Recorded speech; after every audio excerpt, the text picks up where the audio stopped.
Hi friends, welcome back to my channel. അപ്പോൾ എല്ലാവർക്കും പുതിയൊരു വീഡിയോയിലേക്ക് സ്വാഗതം. അപ്പോൾ ഇന്നത്തെ നമ്മുടെ വീഡിയോ നമ്മൾ പ്രഗ്നൻസിയിൽ എത്രത്തോളം വെള്ളം കുടിക്കണം, വെള്ളം കുടിച്ചില്ലെങ്കിൽ നമുക്ക് നമ്മുടെ കുഞ്ഞിന് വരുന്ന പ്രശ്നങ്ങൾ എന്തൊക്കെയാണ്, അതുപോലെ തന്നെ വെള്ളം കുടിച്ച് നമുക്ക് കിട്ടുന്ന ബെനിഫിറ്റ്സ്, ഗുണങ്ങൾ എന്തൊക്കെയാണ്, അങ്ങനെയുള്ള കാര്യങ്ങളൊക്കെയാണ്. അപ്പോൾ നമുക്ക് വീഡിയോയിലേക്ക് പോകാം. അപ്പോൾ അതിന് മുൻപായിട്ട് ചാനൽ ആദ്യമായിട്ട് കാണുകയാണെങ്കിൽ സബ്സ്ക്രൈബ് ചെയ്യണം, വീഡിയോ ഇഷ്ടപ്പെട്ടെങ്കിൽ ലൈക്ക് ചെയ്യണം, ഷെയർ ചെയ്യണം, നിങ്ങളുടെ അഭിപ്രായം, നിങ്ങളുടെ സംശയങ്ങളൊക്കെ നിങ്ങൾ കമന്റ് ചെയ്യണം. അപ്പോൾ നമ്മൾ പ്രഗ്നൻസിയിൽ ഞാൻ ഒട്ടുമിക്ക വീഡിയോസിലും പറയുന്നതാണ്, നമ്മൾ ഒരുപാട് വെള്ളം കുടിക്കണം. എല്ലാത്തിനും വെള്ളം കുടിക്കുന്നത് നമുക്ക് പ്രഗ്നൻസിയിൽ ഏറ്റവും നല്ലതാണ്. നമ്മുടെ ഗ്യാസിന്റെ പ്രശ്നം, നമ്മുടെ ദഹനക്കുറവ്, അതുപോലെ തന്നെ കോൺസ്റ്റിപ്പേഷൻ, ഇതെല്ലാം മാറാനും, അതുപോലെ തന്നെ നമ്മുടെ കുഞ്ഞിന്റെ അമ്നിയോട്ടിക് ഫ്ലൂയിഡിന്റെ അളവ് കൂടാൻ, യൂറിനറി ഇൻഫെക്ഷൻസ് വരാതിരിക്കാൻ എല്ലാത്തിനും നമ്മൾ നന്നായി വെള്ളം കുടിക്കണം. അപ്പൊ പ്രത്യേകിച്ച് ഇപ്പൊ നല്ല ചൂടാണ്, ഭയങ്കര ചൂടാണ്. അപ്പൊ ഈ ചൂടിൽ നിങ്ങൾ വെള്ളം കൂടെ കുടിക്കുന്നില്ലെങ്കിൽ, വെള്ളം കുടിക്കുന്ന അളവ് കുറയുന്നതിനനുസരിച്ച് നമുക്ക് ഉണ്ടാകുന്ന ബുദ്ധിമുട്ടുകളും കൂടും. അപ്പൊ നമ്മൾക്ക് ഒരു ദിവസം ഏകദേശം ഒരു 3 ലിറ്റർ വെള്ളമെങ്കിലും കുറഞ്ഞത് നമ്മൾ കുടിക്കണം. ഗർഭിണികൾ പ്രത്യേകിച്ച് കുടിക്കണം. എല്ലാവരും വെള്ളം കുടിക്കണം. പ്രത്യേകിച്ച് ഈ സമയത്ത് ചൂടുകാലം ആയതുകൊണ്ട് തന്നെ ഗർഭിണികൾ നന്നായി വെള്ളം കുടിക്കണം.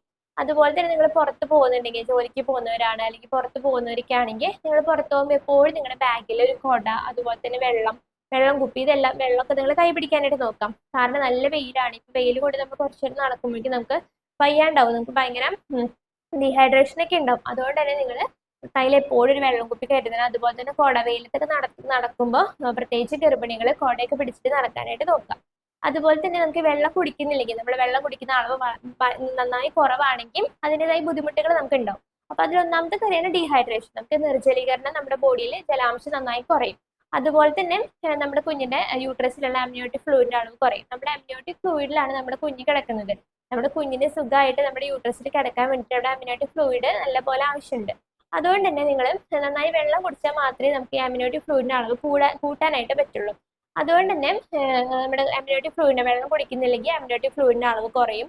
പിന്നെ നമുക്ക് യൂറിനറി ഇൻഫെക്ഷൻസ് വരാനുള്ള ചാൻസ് കൂടുതലാണ്. നമ്മുടെ യൂറിനിലൊക്കെ എപ്പോഴും ബാക്ടീരിയാസ് ഉണ്ടായിരിക്കും. അപ്പൊ നമ്മൾ യൂറിൻ പാസ് ചെയ്യാനായിട്ട്, ഇപ്പൊ കാലത്ത് യൂറിൻ പാസ് ചെയ്തിട്ട് പിന്നെ ഉച്ച കഴിഞ്ഞിട്ടൊക്കെയാണ് യൂറിൻ പാസ് ചെയ്യുക. അത്ര നേരം ആ ബാക്ടീരിയസ് അവിടെ ഇരുന്ന് ഇങ്ങനെ പെരുകി നമുക്ക് ഇൻഫെക്ഷൻ വരാനായിട്ട്, നമുക്ക് പെട്ടെന്ന് വജന വഴി ഇൻഫെക്ഷൻ കയറാനായിട്ടുള്ള ചാൻസ് കൂടുതലാണ്.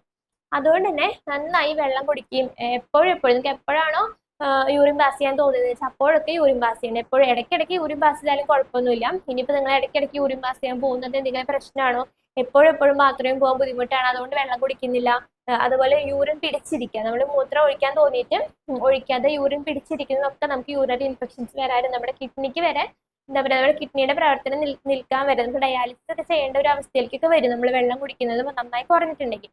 അപ്പൊ ഇങ്ങനെയുള്ള ഒരുപാട് ബുദ്ധിമുട്ടുകൾ നമുക്ക് വെള്ളം കുടിക്കുന്നത് കുറഞ്ഞുണ്ടാവും. അതുപോലെ തന്നെ നമ്മുടെ ബോഡിയിൽ വരുന്ന സ്ട്രെച്ച് മാർക്കുകൾ, നമ്മൾ വെള്ളം കുടിക്കുന്നതിനനുസരിച്ച് നമ്മുടെ ബോഡിയിലുള്ള സ്ട്രെച്ച് മാർക്കുകൾ നമുക്ക് കുറയ്ക്കാനായിട്ട് പറ്റും. കാരണം നമ്മൾ വെള്ളം കുടിക്കുമ്പോൾ നമ്മുടെ സ്കിന്നിന്റെ ഇലാസ്റ്റിസിറ്റി അല്ലെങ്കിൽ സ്ട്രെച്ചബിലിറ്റി കൂടുകയാണ് ചെയ്യുന്നത്. അപ്പൊ നമ്മുടെ ഇലാസ്റ്റിസിറ്റി കൂടുമ്പോൾ നമ്മുടെ സ്കിന്നൊക്കെ, നമ്മൾ വയറ് വലുതാവുന്നതിനനുസരിച്ച് നമ്മുടെ സ്കിൻ ഇങ്ങനെ വലിഞ്ഞു കൊടുക്കുകയാണ് ചെയ്യുക. അപ്പൊ ഈ സ്കിന്നിന്റെ ഇലാസ്റ്റിസിറ്റി കൂടുന്നതിനനുസരിച്ച് സ്കിൻ നന്നായി സ്ട്രെച്ച് ചെയ്ത് കൊടുക്കും.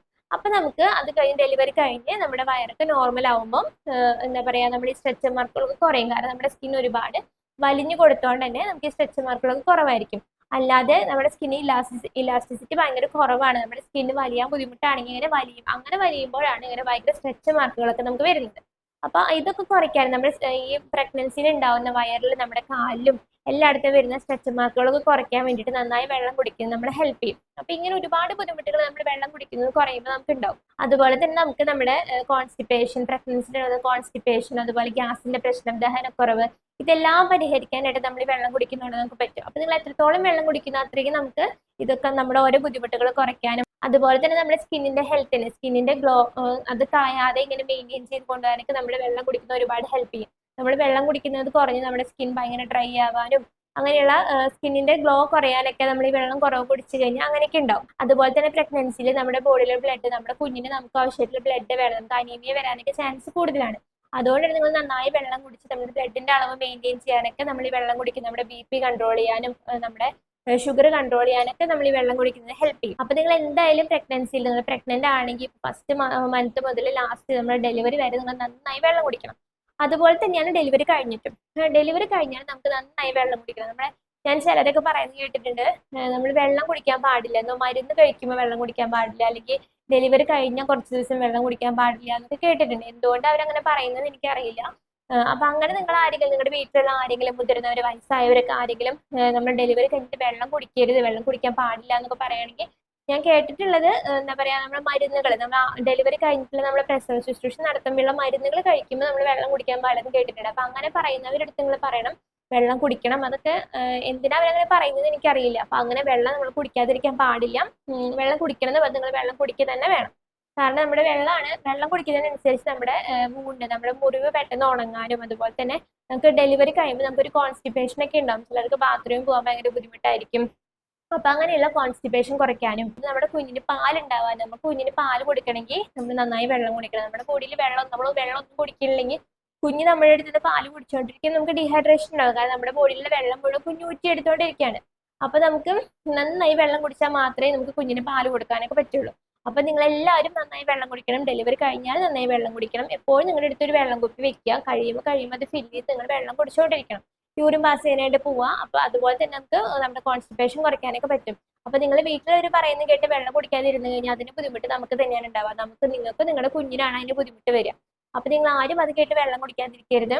നമ്മൾ ഡെലിവറി കഴിഞ്ഞാലും നമ്മൾ നന്നായി വെള്ളം കുടിക്കണം. പിന്നെ ഇപ്പൊ നല്ല ചൂടാണ്, ഞാൻ മുൻപ് പറഞ്ഞ പോലെ തന്നെ നല്ല ചൂട് സമയമാണ്. അതുകൊണ്ട് നിങ്ങൾ നന്നായി വെള്ളം കുടിക്കണം. ഇല്ലെങ്കിൽ നിങ്ങൾക്ക് യൂറിനറി ഇൻഫെക്ഷൻ വരാനുള്ള ചാൻസ് ഭയങ്കര കൂടുതലാണ്. ഞാൻ യൂറിനറി ഇൻഫെക്ഷനെ പറ്റി ഞാൻ വേറൊരു വീഡിയോ ഡീറ്റെയിൽ ആയിട്ട് ചെയ്തിട്ടുണ്ട്.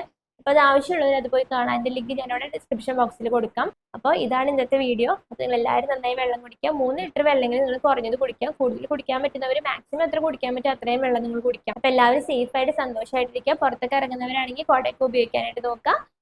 അപ്പൊ നമുക്ക് പുതിയൊരു വീഡിയോ പിന്നെ കാണാം. Okay, bye, take care.